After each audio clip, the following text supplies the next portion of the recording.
It may not be the city's favorite team anymore, but the days of the Cleveland Indians taking the field are numbered. It's official. The team threw a curveball this morning by announcing they will change the name to the Guardians, effective at the end of the 2021 season. The decision ends over 100 years of Indians history.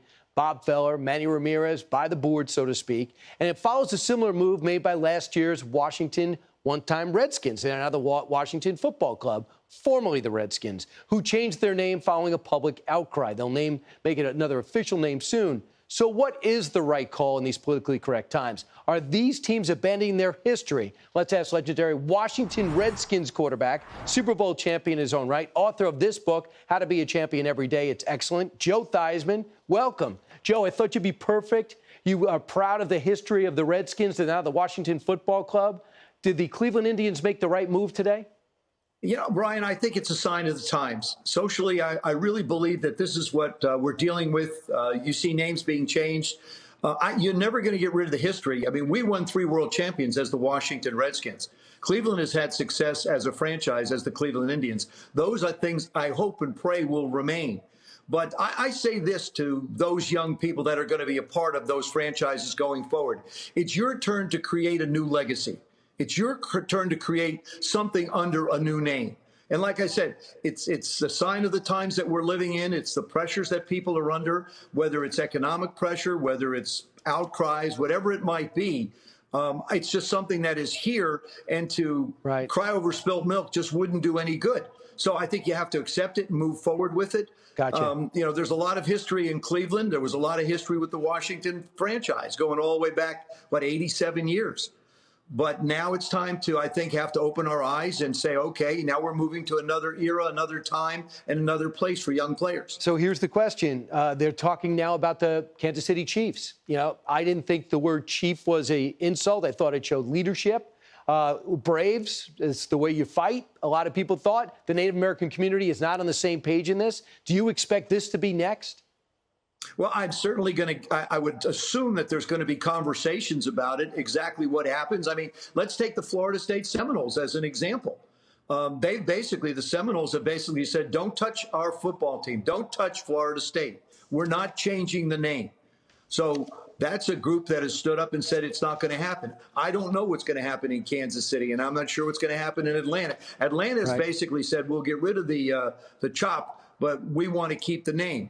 So you just don't know what pressure is going to come to bear in the future to ask these franchises to make the changes that they'll be asked to make, if they are. We'll see if Fighting Irish. Some people are challenging that, and you can relate to that as a Notre Dame grad and a superstar there. Let's move on and talk about the NFL, league you know quite well. They decided today, they told all 32 clubs that the COVID outbreaks among unvaccinated players could result in forfeiture of a game. They're no longer going to bend if teams turn out with too many players who are on the IR because of getting COVID-19. Is this the right move? Did the league have to make this proclamation? Well, I think the league has to make some type of a proclamation, Brian, but who are you penalizing if you forfeit games? You're penalizing the players that have been vaccinated. So what sense does that make? That if there's a forfeiture, both those that have not been vaccinated and those that have been vaccinated now will be punished in accordance the same way. It just doesn't seem fair.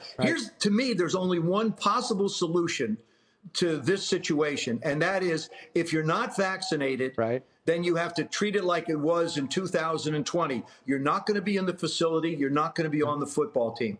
Joe? We will get through this at some point in time. And yes, I realize there's the Delta variants and all the other things that we're talking about. But at some point in time, this will be in our rearview mirror. Now, DeAndre Hopkins, for example. Yeah, let me read his tweet for everyone at home. Here it is. He's one of the finest receivers in football. He said, quote, when this came out, never thought I would say this, but being in a position to hurt my team because I don't want to partake in the vaccine is making me question my future in the NFL. He went on to say, he deleted that tweet. He went on to say he thinks he could play 9 more years. Do you understand where he's coming from? Some people are reluctant to do it.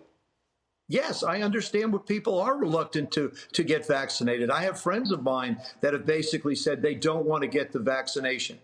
You know, the vaccination does not have FDA approval. The vaccination of the 3 that we talked about basically have just been approved for emergency use. Now, are we in an emergency situation in this country? I think that's the question. But from a player's perspective, I still believe in the freedoms of this country to be able to choose what you want to put in your body. And I think it's right. You know, I respect the individuals that are making that decision. But if you're going to be a league and you want to protect the players in the league, you can't ask guys that have already gone and gotten vaccinated to lose a paycheck because of a forfeiture. The only real solution would be if you're not vaccinated, you can't be on the facility and you can't be at practice, and then you find players that are, and then you move forward. I mean, it's the only fair way to do it and not penalize those that have been vaccinated. Joe Theismann, we asked you to talk about sports and the vaccine and a pandemic, and you made the adjustment. You're still great at calling an audible. Thanks so much.